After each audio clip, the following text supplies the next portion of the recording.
देख रहे हैं लाइव इंडिया हर पल। नमस्कार, आप देख रहे हैं लाइव इंडिया हर पल। मैं हूं आपके साथ रेखा मिश्रा। देश भर में बीजेपी आज संविधान हत्या दिवस मना रही है। इस दौरान अलग अलग राज्यों में बीजेपी नेता कई कार्यक्रम जो है वो करते नजर आ रहे हैं। बीजेपी अध्यक्ष नितिन नवीन हरियाणा में संविधान हत्या दिवस मनाते नजर आए। बता दें कि भारत सरकार ने 25 जून 1975 को लगाई गई इमरजेंसी की कड़वी याद में 25 जून को हर साल संविधान हत्या दिवस के रूप में मनाने का फैसला लिया है। यह नाम देने के पीछे की वजह पिछले साल गृह मंत्री अमित शाह ने बताई थी। उन्होंने कहा था कि संविधान हत्या दिवस एक कठोर निर्मम शब्द है। साल 1975 में 25 और 26 जून की दरमियान रात से 21 मार्च 1977 तक तत्कालीन प्रधानमंत्री इंदिरा गांधी ने देश में आपातकाल की घोषणा की थी और आज इस आपातकाल को 51 साल पूरे हो गए हैं। तत्कालीन राष्ट्रपति फखरुद्दीन अली अहमद ने तत्कालीन प्रधानमंत्री इंदिरा गांधी के नेतृत्व वाली सरकार की सिफारिश पर भारतीय संविधान के अनुच्छेद 352 के तहत देश में आपातकाल की घोषणा की थी। भाजपा ने आपातकाल का मुद्दा तब उठाया जब विपक्ष ने प्रधानमंत्री नरेंद्र मोदी के नेतृत्व वाली सरकार पर संविधान के खिलाफ काम करने का आरोप लगाया। पीएम मोदी के अलावा भाजपा के सभी शीर्ष नेताओं ने आपातकाल की आलोचना की। आखिरकार आपातकाल को भाजपा ने भारतीय लोकतंत्र में एक काला अध्याय बताया। आपातकाल की बात अगर हम की जाए तो आपातकाल का मुख्य कारण इलाहाबाद हाईकोर्ट के एक फैसले को बताया जाता है। उस फैसले में इंदिरा गांधी को चुनाव प्रचार अभियान में कदाचार का दोषी करार दिया गया था। दरअसल 1971 के चुनाव में इंदिरा गांधी बड़े अंतर से जीती थी। पार्टी को भी बड़ी जीत दिलाई थी। प्रतिद्वंदी राज नारायण ने इंदिरा की जीत पर सवाल उठाते हुए अदालत का दरवाजा खटखटाया। राज नारायण ने अपनी याचिका में आरोप लगाया था कि इंदिरा गांधी ने चुनाव जीतने के लिए गलत तरीके का इस्तेमाल किया है। मामले की सुनवाई हुई और इंदिरा गांधी के चुनाव को निरस्त कर दिया गया। इंदिरा गांधी सरकार द्वारा उठाया गया यह कदम देश में कई ऐतिहासिक घटनाओं की वजह बना। स्वतंत्र भारत के इतिहास में यह सबसे विवादास्पद समय था। 25 जून 1975 को घोषणा के बाद 21 मार्च 1977 तक यानी कि करीब 21 महीने तक भारत में आपातकाल लागू रहा। आपातकाल से कैसे प्रभावित हुआ देश? दरअसल आपातकाल के दौरान देश भर में चुनाव स्थगित हो गए। आपातकाल की घोषणा के साथ हर नागरिक के मौलिक अधिकार निलंबित कर दिए गए। लोगों के पास ना तो अभिव्यक्ति की आजादी का अधिकार था, ना ही जीवन का अधिकार। यानी कि 25 जून की रात से ही देश में विपक्ष के नेताओं की गिरफ्तारियां शुरू हो गई थी। अटल बिहारी वाजपेयी, लालकृष्ण आडवाणी, जयप्रकाश नारायण जैसे बड़े नेताओं को जेल भेज दिया गया। इतनी बड़ी संख्या में लोगों को जेल में डाला गया था कि जेलों में जगह ही नहीं बची। प्रेस पर सेंसरशिप लगा दी गई। हर अखबार में सेंसर अधिकारी रख दिए गए थे। उस सेंसर अधिकारी की अनुमति के बिना कोई खबर छप ही नहीं सकती थी। अगर किसी ने सरकार के खिलाफ खबर छापी तो उसे गिरफ्तारी झेलनी पड़ी। आपातकाल के दौरान प्रशासन और पुलिस ने लोगों को प्रताड़ित किया, जिसकी कहानियां बाद में सामने आई है। वहीं आपातकाल को लेकर के आज तमाम नेताओं ने इस पर अपनी प्रतिक्रिया भी व्यक्त की है। 25 जून 1975 वो काली रात देश कभी भूल नहीं सकता, जब इंदिरा जी ने आपातकाल लगाया था। संविधान को तार तार कर दिया गया था। लोकतंत्र का गला घोंट दिया गया था।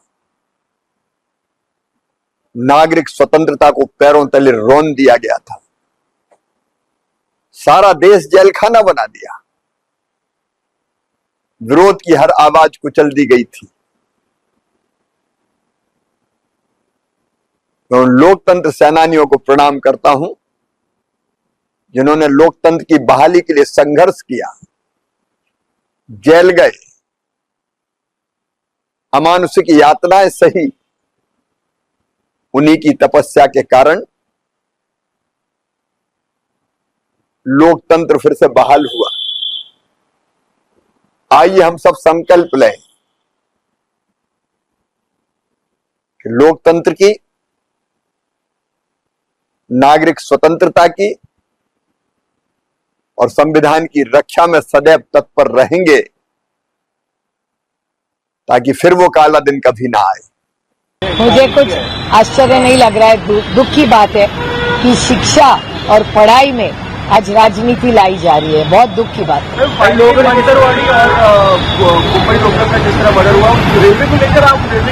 काफी आवाज उठा देते पहले। ये सिर्फ रेलवे का इश्यू नहीं है, ये जनरल एडमिनिस्ट्रेशन का इश्यू है।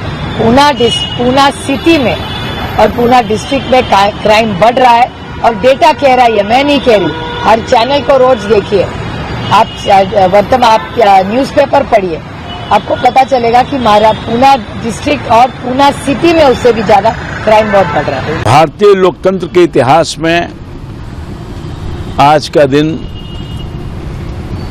काला दिन। आज के ही दिन श्रीमती इंदिरा गांधी जी ने लोकतांत्रिक मर्यादाओं को तार तार किया और सारे चीज़ों पर जो संवैधानिक हक मिला था, चाहे वो पत्रकार हों, आम लोग हों, सबको ख़त्म कर दिया, इमरजेंसी लागू कर दिया और ज़बरदस्ती लोगों की इच्छा के विपरीत बहुत सारा काम किया। जनता कभी कांग्रेस पार्टी और इंदिरा जी को माफ़ नहीं करेगी, हालांकि उनके वारिस लोगों ने माफ़ी मांगा है, मगर देश की जनता कभी माफ़ नहीं करेगी जो जुर्म और जाति था। भारतीय लोकतंत्र में सबसे काला दिन आज ही का दिन रहा है। इस आपातकाल में जो विपक्ष के नेता थे वो तो जेल में बंद हुए ही, आप जैसे लोग भी जो पत्रकार थे उनको भी पूरा बैन कर दिया गया था। वो पत्रकार भी आपको कुछ लिख नहीं सकते थे, जैसे आजकल आप लोग पूछ रहे हैं ना, कुछ नहीं पूछ सकते थे, आप लोगों पर भी पूरा बैन था। ये कांग्रेस ने ये काम किया और आपको पता है बिहार में ही जयप्रकाश नारायण ने ये पूरे आंदोलन को लीड किया, जेपी मूवमेंट जिसको कहते हैं। और हम लोगों के नेता नीतीश कुमार जी भी 2 साल के करीब जेल में रही इसी आपातकाल में। और आप आज भी कांग्रेस का माइंडसेट वही है, आज तक देश से माफी नहीं मांगा आपातकाल के लिए, तो उसी माइंडसेट में है। तो ये काला दिन है इस देश के लिए। इस देश में आज तक जो भी सरकार रही हो, इतने दिन से नरेंद्र मोदी जी है, कितनी तरह की बात करते हैं संविधान को लेकर। कि संविधान एक ही बार इस देश में खतरा में आया, वो है आपातकाल जो कांग्रेस लेकर। अरे जो भारतीय जनसंघ के जो हमारे गवर्नमेंट ऑफ इंडिया के जो मिनिस्टर साहब धर्मेंद्र प्रधान जी जो चंडीगढ़ में आगमन हुआ है, वो एक आज भारतीय जनता पार्टी का एक चंडीगढ़ द्वारा जो कार्यक्रम रखवाया गया उसके उपलक्ष्य में आज का दिन हम काला दिवस के रूप में मनाते हैं, 25 जून 1975। आज भी जब भी पुराने लोग उस दिन को याद करते हैं तो थल आ जाता है किस प्रकार इंदिरा गांधी ने और कांग्रेस की सरकार ने सारे संविधान की जो धज्जियां उड़ाई थी और संविधान की धज्जियां उड़ाने के बाद लोगों को जेलों के अंदर मारा गया था, प्रताड़ित किया गया था, 1 साल भर तक उनको बंद रखा गया था और वो काला दौर कोई नहीं आज तक भूला है, चाहे 1975 25 जून हो और चाहे हमारा हरमंदर साहब का हो। ये सब दोनों काले अध्याय कांग्रेस सरकार की देन थी। आज वही कांग्रेस सरकार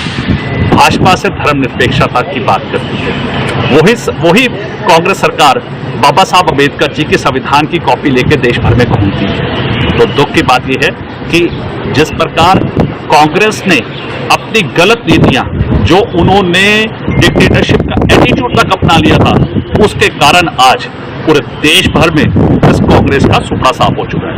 और आज इस कार्यक्रम में मैं विशेष तौर पर अपना रोष व्यक्त करता हूं क्योंकि इसके कारण पूरे देश भर में जितने भी अन्याय किया गया था, प्रताड़ित किया गया था, आज भी उनके परिवारों को जब भी वो याद आती है तो वो थरथरा जाती है।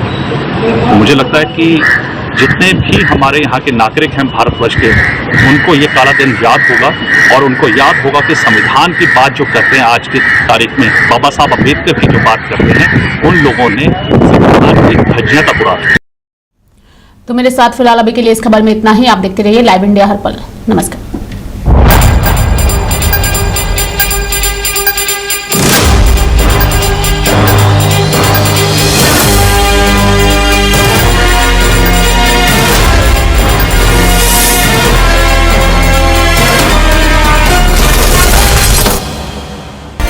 आप देख रहे हैं लाइव इंडिया हर पल।